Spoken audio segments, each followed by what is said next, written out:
Welcome to Leading the Next Generation with Tim Elmore. I am your co-host, Andrew McPeak, and our mission here at Growing Leaders is to empower the emerging generations with skills to lead in real life.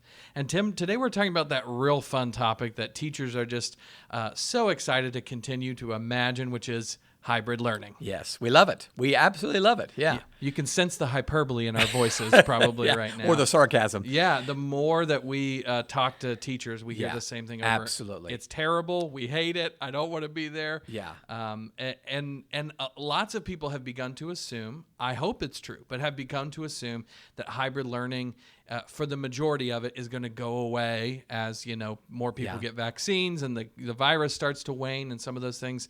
But it wouldn't be the first time that we made an assumption about what was going to happen in the future that wasn't true. It happens all the time. We think we know where life is going, where society's going, where the future's going, and then we get it wrong. The classic, Andrew, illustration of this for me was it was called the Great Horse Manure Crisis of 1894. I'm not kidding. There was a horse manure crisis because at the time there were no automobiles. Yeah. There were no jet planes. Yeah. There were some bicycles, but mostly people got around in horses and carriages, etc. Yeah, so cities are getting more populous. Yeah. Horse and buggy are becoming more ubiquitous, and so you've got a growing manure problem. Yes, that's right. My uncle used to say to me, she was only a stableman's daughter, but all the horse manure. So there you have it, folks. There's the wit and wisdom of Dr. Elmore. Okay, so Andrew, way back in London and New York, conferences were happening about 100 years ago at the turn of the 20th century about this crisis. In London, it happened in 1894. London literally had 50,000 horses on the roads every day. That's crazy. And because horses had shorter lifespans than humans, carcasses of horses were just there. Oh my gosh. And they let them stay there a little while so they'd stiffen up. This sounds horrible, I know, but so they could cut them up and This get is like them. their waste management solution. Yeah. Crazy. But you can imagine with all the horses, there was urine, there was manure. It just there was a prediction at this conference that London would be filled with 9 feet of horse manure within a year if they didn't solve this problem. And you can imagine with all the manure, there were flies, which led to the spread of typhoid fever. It just got horrendous. So in this conference, they're just mourning this horrible Probably trying to figure out what do we do about this. Yeah. And someone proposed maybe one day soon there will be horseless carriages. And it was laughed at, as you can imagine. Yeah. But you and I both know within about a decade. Yeah, they were just a few years away. That's right. Henry Ford and others in Germany, America, cars were invented. And of course, the horse manure crisis became a thing of the past. But most of us didn't see it coming. Yeah, we were so convinced that the problem we Yeah. were experiencing in the moment, I say we, people back then were so convinced that the problem they were experiencing in the moment was going to stay the same, or at least continue to mount, Yes. right? Yeah. Never could they imagine. In fact, it's so funny to me that the first name for the car was the horseless carriage, Yeah. right? What we know now provides context for how we That's right. imagine the future. And the reality is we can look back and laugh at these people talking about their manure problem when they were really a decade away from it solving itself. But the question remains, how often do we find ourselves in that exact same situation? Yeah, well, I could think of something as a boy. So fast forward from the turn of the century to the mid-century, I remember when seatbelts became a thing, and I remember how distraught people were at how they mussed up their clothes, their skirts and slacks and dress. It's all wrinkled. Pants. Yeah, it's all wrinkled. And some were just sure this is not going to last because it messes up our clothes. Yeah. Well, then it did become a thing. Yep. Every car had them, and then it became a law. Yeah. And so by the late 60s, early 70s, we're all now learning to put our seatbelts on. And I remember in the 80s, there was a great campaign before you were born even that we got to do this. But again, some people didn't see it coming. We were so sure it was this way, and then it became that way. And again, this could be applied to our educational circles today with what we're experiencing now. Absolutely. Yeah, and there's so many examples that we can look at. And to keep on the same car pathway, the same thing is kind of happening with electric cars right now, isn't it? Right? Lots of people thought, electric cars, that'll never happen. Yeah. Where do I charge it? And all those other Yeah. questions. And yet car manufacturers have proved in the last decade, really, that this is a viable thing, right? It's going to be possible even now and especially in the near future, for you to have a cross-country road trip Yeah. in an electric car, things that we never could have imagined. I think it was GM recently, right? General Motors. They said all of our cars are going to be electric by 2035, right? Yeah. So all of this, I think, is representing this trajectory that continues to happen, as well as our assumption that, things will never become what they're saying it will, and yet that often is what happens. Isn't it? So let's apply this then to the world we're all in. You're probably listening to this podcast because you care about young people. You care about the next generation. I would say, although millions of teachers, students, and parents would say that the abrupt transition to hybrid, or not even hybrid at first, it was remote virtual, learning. yeah. Suddenly in March of 2020, we're in remote learning. Yeah. And most of us didn't like it. Yeah. In fact, the results came in. Parents didn't like it. Kids didn't like it. Teachers didn't like it. Teachers didn't like it because they were parents and teachers much of the time. Yeah. But they said the abrupt transition to remote learning a year ago was problematic, to say the least. Many are now preparing for, what if this doesn't go away, this reality, in the 2022 school year? It might. According to journalist Benjamin Herold, and I quote, "Many teachers hate it. Millions of parents find it exhausting. A growing body of evidence suggests it has contributed to students falling significantly behind, and yet now we're beginning to think, should we get ready for something that this doesn't go away?" Absolutely. And that's really what this podcast is about today, is not the assumption that we necessarily will definitely have virtual learning or hybrid learning when we get back. Although I think we have to accept the reality, just looking at a few examples that we just talked about, that it's very possible that the future won't look exactly the way we assume it will look, right?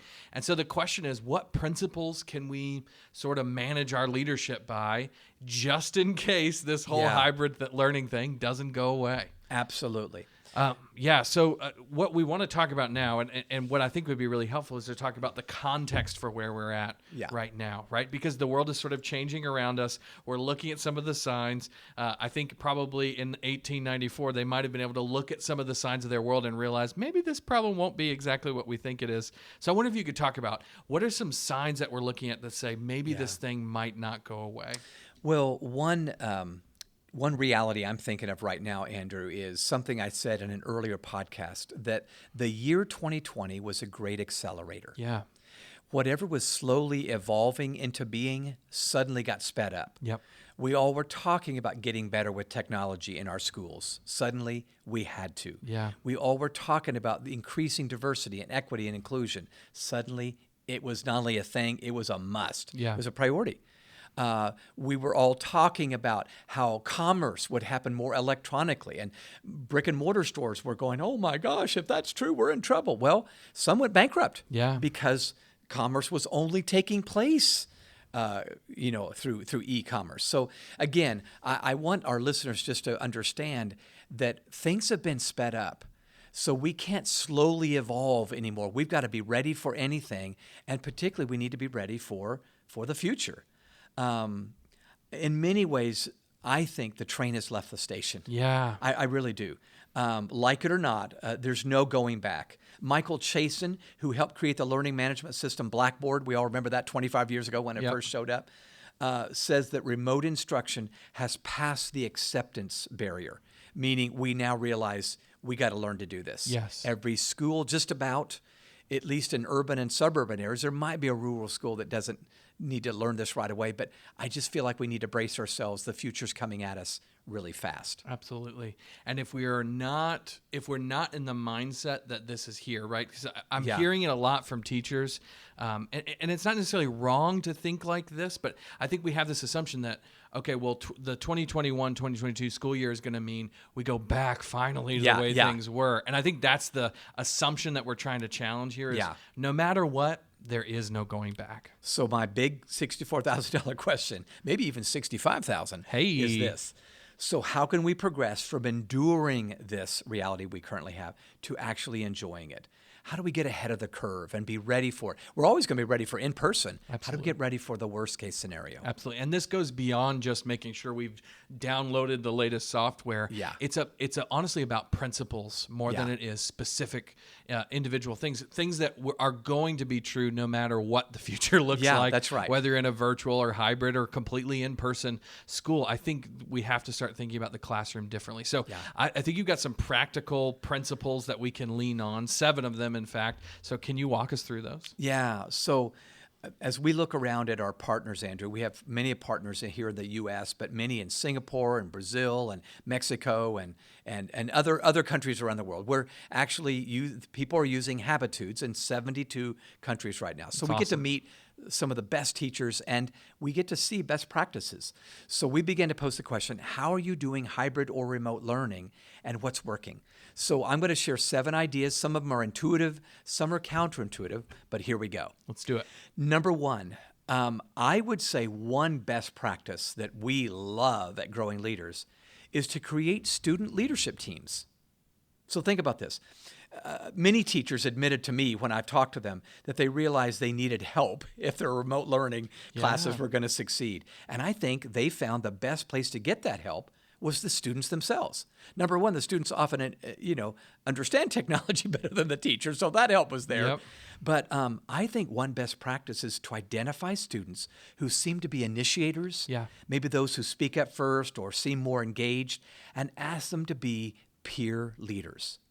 You may consider offering them extra credit, prepare them to initiate Zoom room discussions if they're people persons, or prepare an opening game for classes if they're the class clown, or even help you review content for an exam. Some of those are very, very smart kids. So there's introvert and extrovert leaders, but find those initiators and say, I want to leverage your influence with your peers to make this class work. Andrew, we're leadership people, but we just see, even without a badge, just giving them a task to do engages them more and allows them to help you lead that class. Yeah, I think it's easy to forget after doing a year or more of remote learning that we were having issues with student engagement before we ever put them in the virtual classroom, right? So this is a principle that applies no matter what the school year looks like this fall. It's true. We've got to find a way to engage students, give them leadership, ownership. That's really what we're talking about when we say leadership. We're talking about ownership responsibilities. They get to help make it happen. And when you do that, it's just, it's night and day in the classroom. So even in an in-person scenario, let's say you've got 25 students in your classroom. I'm making this up now, but 25 students in your classroom. You might say, I'm going to put them in pods, learning pods, let's say 5 learning pods of 5, and you have a pod leader. Yeah. So again, no badge necessary, but this person knows, I'm going to make sure the discussion happens, and soon others jump in because it's peer-led, not just adult-led. That's what we're after. So in-person or remote, this student leadership thing is a great idea. Absolutely. All right, let's do number 2. Number 2, very different than number 1. Utilize gaming to study, reinforce learning, and engage students. Yeah. So gaming is the native tongue for many Gen Z students. Andrew, you know this better than I do. You were a gamer back in the day, weren't you? A little bit, yeah. Okay, I thought so. I dabbled. Yeah. So the best educators we know identify new apps and learn to gamify their learning experiences. I'm not saying it's all fun and games, but you're gamifying, making it competition, making sure there's some sort of reward or incentive, and it just becomes a fun way to engage and retain information. So this step is all about moving past the talking head, which most teachers that's how we learn to do it, who downloads data to a class of students, and now you're using technology to actually make this work. So I just feel, so let me give you a couple of examples. Some of them that we heard about, Andrew, if you remember in our conversations. Quiziz is a great example. It's free and has loads of games created actually by other teachers. So this is an educational game that you can use. Love it. Bamboozle, which works well for smaller classes especially. Fluent Key turns the passive act of watching videos into a game that allows students to comment and discuss along the way in real time. So all of this feels more like the native language of Yep. a student today. Yep. And that's really what we're acknowledging is the gamification is happening in every other area of their life. Really, that's what social media is. We don't Yeah. think about this often, but student posts on Instagram, they Yeah. get likes and comments back, and it lets them know, hey, you did a good thing, Yeah. do it again, right? Yep. That's that little dopamine hit, and the student keeps going forward. So are we looking for the same opportunities to provide feedback, to create ways that, like you said, competition and also rewards for success? If we can do those things with or without apps, honestly, with or without screens, that's going to increase engagement. So I love this. That's right. You can gamify without all that technology. Absolutely. So there's a second cousin to number 2, and we're calling it number 3. Isn't that clever? It is. Number 3 is find cutting-edge technology to communicate with students. So you all know that the classroom discussion you have is only a part of your relationship with those students. If you can find ways on apps or other pieces of technology that they're familiar with to keep engaging them, it just makes the learning all the better. So I've enjoyed hearing from many educators who are not tech savvy, N-O-T. Yep. They're more like me than you, Andrew. They're not tech savvy, and they tell me they become familiar with some of the newest apps so they can better connect with students. I love it. Yeah. So TikTok, over the last few years, has become enormously popular. What if you use that for educational and redemptive purposes? That it's not just entertainment, it's edutainment, which we totally believe in. There are new apps coming out every month that become the new normal for teens to communicate with each other. What if we found those out? Maybe even talk to your own children if you're a parent, or maybe talk to the kids that you feel like are confidants and say, what are you guys on? How could we use that? And brainstorm with them. We just think this is really, really, really good. What if you, listeners, were among the first to use a new app to check in on your students and see if they were okay? I just feel like that's a brilliant idea. What if it became the way you deepened a relationship with an absent student because they're still on their phone, you know? Relationships are the key, and apps seem to be the natural bridge to build that relationship. I love it. I love it. Really connects with what you said in number 1 of letting students lead is if you got a group of students and you said, hey, here's my goal. I want to do something fun online to just stay connected with you guys. What do you think I should do? What app should I use? How should I do it? Help me come up with a rap or whatever, you know. I really think those kids are going to help, but it really is just a willingness to dive in. You don't have to understand the whole world of social media and all the apps and all those things, but even just a little dip your toe into this a little bit, let them lead and give you advice. I think that you'll be surprised at the reward for even just a little bit of effort. So number 4 in our list of 7 is have students complete weekly check-in surveys and actually respond to them. So we've heard from more and more teachers that say, oh yeah, I had to do check-ins. I'm looking at their faces on the screen and making sure they're with me, eye contact, and sometimes it's not so much. But what if you actually created a vehicle, a survey, for them to check in, and you're asking specific questions, not just how are you, although that's a good start. But I'm telling you, speaking of checking in on students, this best practice is especially helpful for remote learning because you don't know what's happening off the screen as much. Weekly or even daily check-ins sometimes are good. Maybe you have a theme. Maybe you have a background that you all decide you're going to use, and then you explain it. Many use Google Form surveys to do this check-in with them. It's helpful. They ask students about their feelings toward their classes, school in general, their personal lives, as well as are they having any technical issues? Maybe they're having technical problems that they don't want to admit it in front of their other Gen Z peers that aren't having problems with technology. So this is just huge. And some of these are going to help you reach your goals better because you've actually checked in on a personal note. Absolutely. And again, this is another principle. It's so essential in the virtual classroom.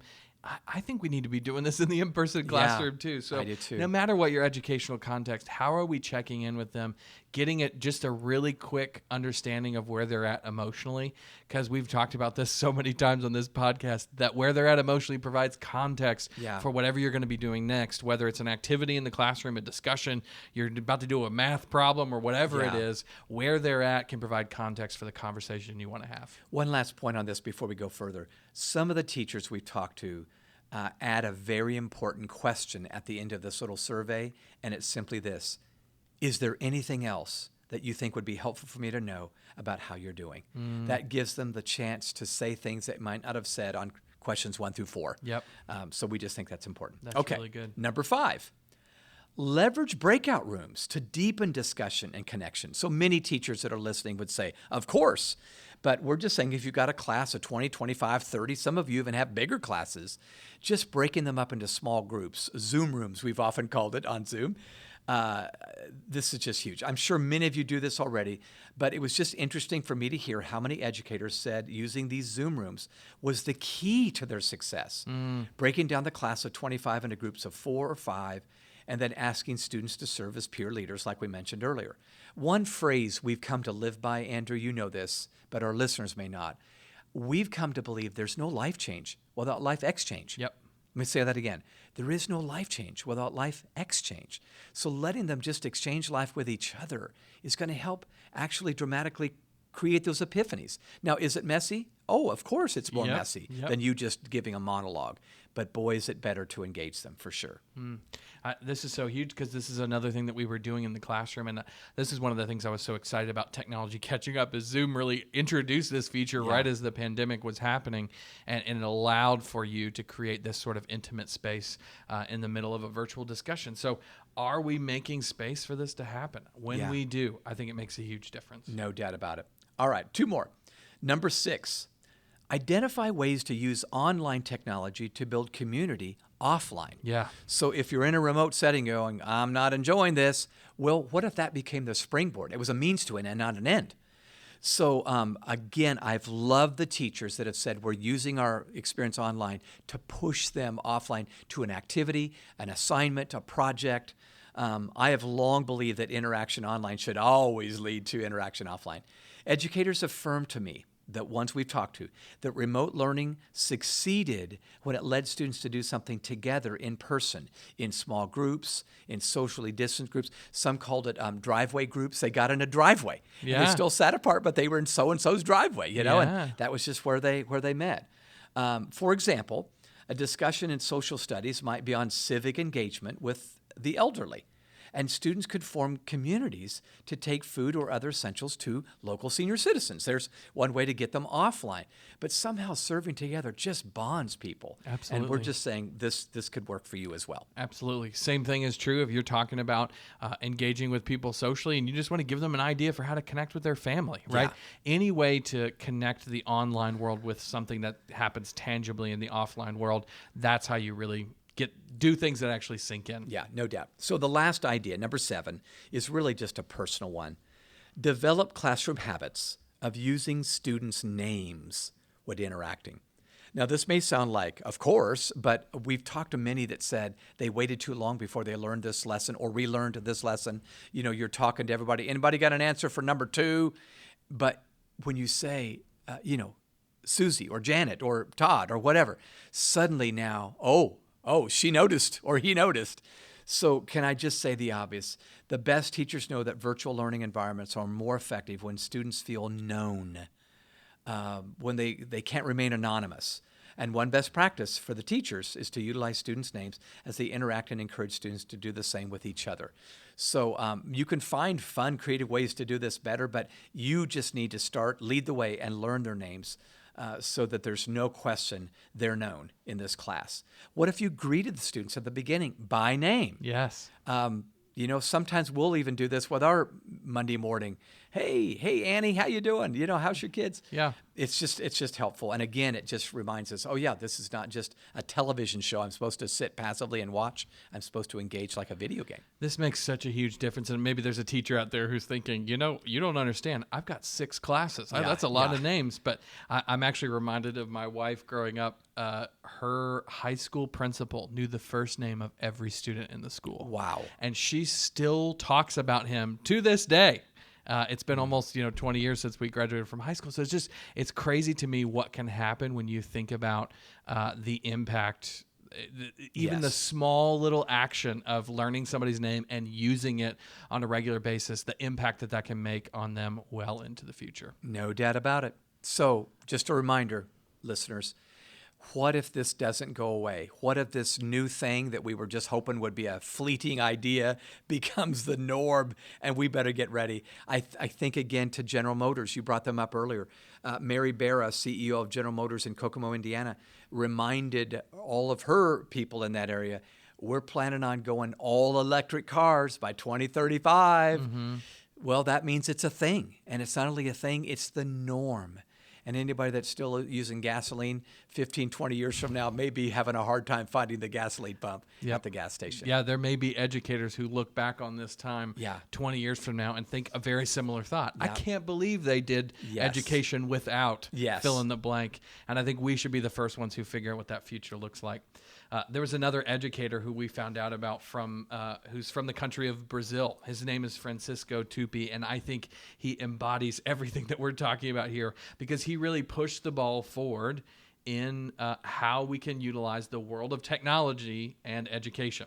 So he has been passionate for a really long time about using the game Minecraft. I don't know if you've heard of that.